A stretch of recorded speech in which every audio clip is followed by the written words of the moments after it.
लाडक्या बहिणींनी मुंबई कलकत्ता राष्ट्रीय महामार्ग रोखलाय।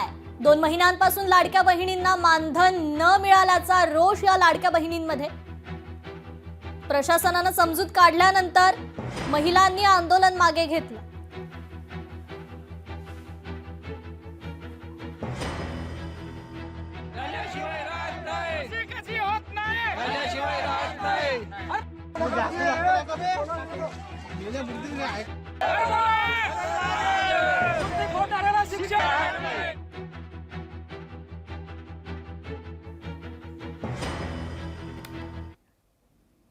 वळूयात पुढल्या बातमीकडे। सत्ता आणि पैशाचा प्रचंड वापर तरी काँग्रेस आघाडीला यश। काँग्रेस ठरला 2 नंबरचा पक्ष। आमदार विश्वजित कदम यांनी हे वक्तव्य केलेलं आहे।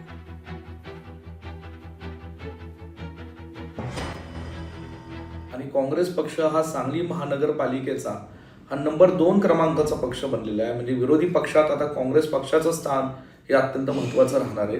निश्चित स्वरूपात कुठेतरी एक लाट ही भाजपच्या विरोधात सांगली शहरामध्ये आम्हाला सगळ्यांना जाणवली। अनेक गोष्टींचा सत्तेचा गैरवापर झाला, पैशाचा अमाप वापर झाला, तरी सुद्धा सांगलीचे लोक हे महाविकास आघाडीच्या अनेक नगरसेवकांच्या पाठीशी उभे राहिले। काही 1-2 जागा तर अवघ्या आमच्या 2 आकड्याच्या मतांमध्ये या ठिकाणी पराभूत झालेल्या आहेत। ऐश्वर्या लाड जेजुरकर या नाशिकमधील सर्वात तरुण नगरसेविका ठरल्यात। 8,900 मताधिक्यानं ऐश्वर्या लाड जेजुरकर या विजयी झालेल्या आहेत। वयाच्या अवघ्या 28व्या वर्षी त्यांनी नगरसेविका होण्याचा खरं तर बहुमान मिळवलाय। त्यांच्यासोबत खास बातचीत केली आहे आमचे प्रतिनिधी महेश महाले यांनी।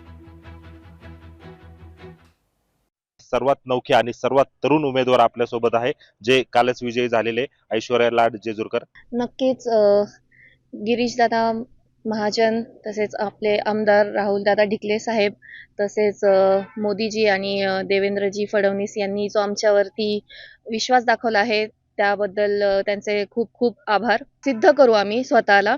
तसेच आतापर्यंत जे काही कामे आहेत आपले विकासाचे, आपल्याकडे येता कुंभमेळ्यामध्ये आपल्याला भरपूर असे विकासाची कामं करण्याची संधी आहे।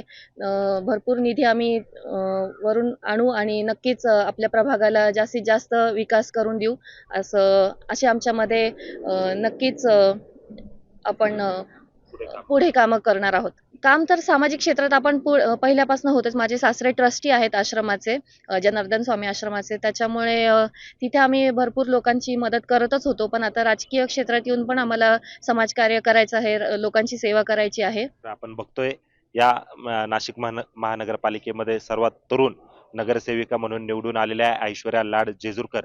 खरं तर तरुण वयामध्ये नगरसेविका पदाची जबाबदारी आता ते सांभाळणार आहात आणि घराची जबाबदारी सांभाळून प्रभागाचा सर्वांगीण विकास कसा करता येईल याकडे त्यांचा सर्वत्र कल असणार आहे।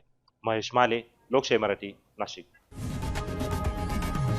लोकशाही मराठी ऐका, पहा, जागरूक रहा।